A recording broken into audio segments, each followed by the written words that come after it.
Praise the Lord.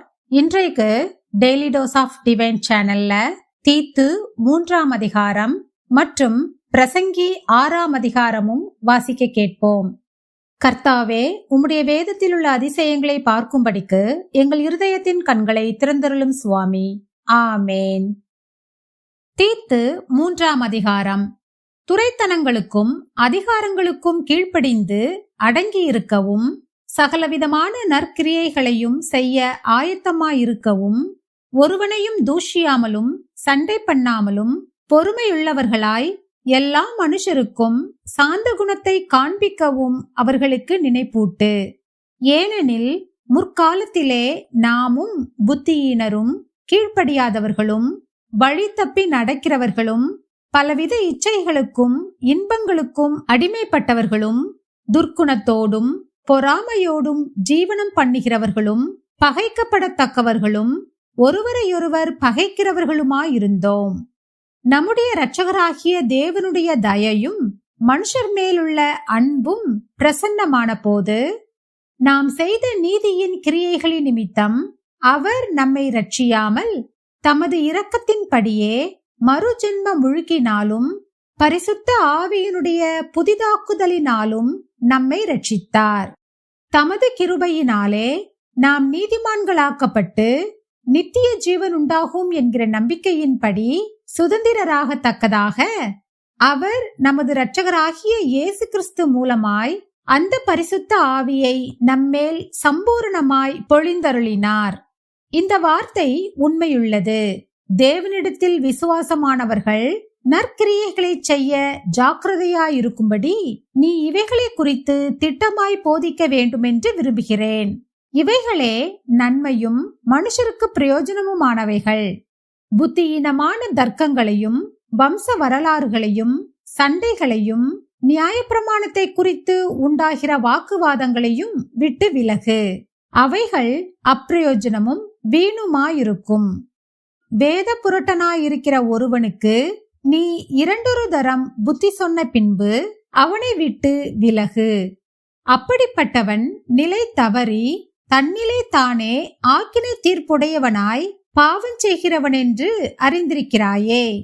நான் அர்த்தமாவையாவது தீகுக்குவையாவது உன்னிடத்தில் அனுப்பும்போது நீ நிக்கப்போலிக்கு என்னிடத்தில் வர ஜாக்கிரதைப்படு.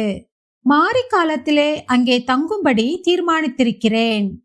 நியாய சாஸ்திரியாகிய சேனாவுக்கும் அப்பல்லோவுக்கும் ஒரு குறைவும் இல்லாதபடிக்கு அவர்களை ஜாக்கிரதையாய் விசாரித்து வழிவிட்டனுப்பு. நம்முடையவர்களும் கனியற்றவர்களாய் இராதபடி குறைவுகளை நீக்குகிறதற்கு ஏதுவாக நற்கிரியைகளை செய்ய பழகட்டும். என்னோடிருக்கிற யாவரும் உனக்கு வாழ்த்துதல் சொல்லுகிறார்கள். விசுவாசத்திலே நம்மை சிநேகிக்கிறவர்களுக்கு வாழ்த்துதல் சொல்லு. கிருபையானது உங்கள் அனைவரோடும் கூட இருப்பதாக. ஆமேன். பிரசங்கி 6ஆம் அதிகாரம். சூரியனுக்கு கீழே நான் கண்ட வேறொரு தீங்கும் உண்டு. அது மனுஷருக்குள்ளே பெரும்பாலும் நடந்து வருகிறது. அதாவது, ஒருவனுக்கு தேவன் செல்வத்தையும் சம்பத்தையும் கனத்தையும் கொடுக்கிறார். அவன் என்ன இச்சித்தாலும் அதெல்லாம் அவனுக்கு குறைவில்லாமல் கிடைக்கும். ஆனாலும் அவைகளை அனுபவிக்கும் சக்தியை தேவன் அவனுக்கு கொடுக்கவில்லை. அந்நிய மனுஷன் அதை அனுபவிக்கிறான். இதுவும் மாயையும் கொடிய நோயுமானது. ஒருவன் 100 பிள்ளைகளை பெற்று அநேகம் வருஷம் ஜீவித்து தீர்க்காயுசை அடைந்திருந்தாலும் அவன் ஆத்துமா அந்த செல்வத்தால் திருப்தி அடையாமலும் அவனுக்கு பிரேத கல்லறை முதலாய் இல்லாமலும் போகுமானால் அவனை பார்க்கிலும் கருவழிந்த பிண்டம் வாசி என்கிறேன். அது மாயையாய் தோன்றி இருளிலே மறைந்து போய்விடுகிறது. அதன் பேர் அந்தகாரத்தால் மூடப்படும். அது சூரியனை கண்டதுமில்லை, ஒன்றையும் அறிந்ததும் இல்லை. அவனுக்கு இல்லாத அமைச்சல் அதற்கு உண்டு. அவன் 2000 வருஷம் பிழைத்திருந்தாலும் ஒரு நன்மையையும் காண்பதில்லை.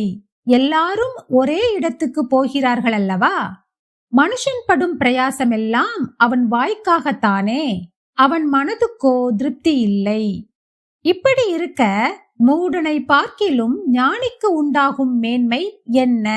ஜீவனுள்ளோருக்கு முன்பாக நடந்து கொள்ளும்படி அறிந்த ஏழைக்கும் உண்டாகும் மேன்மை என்ன?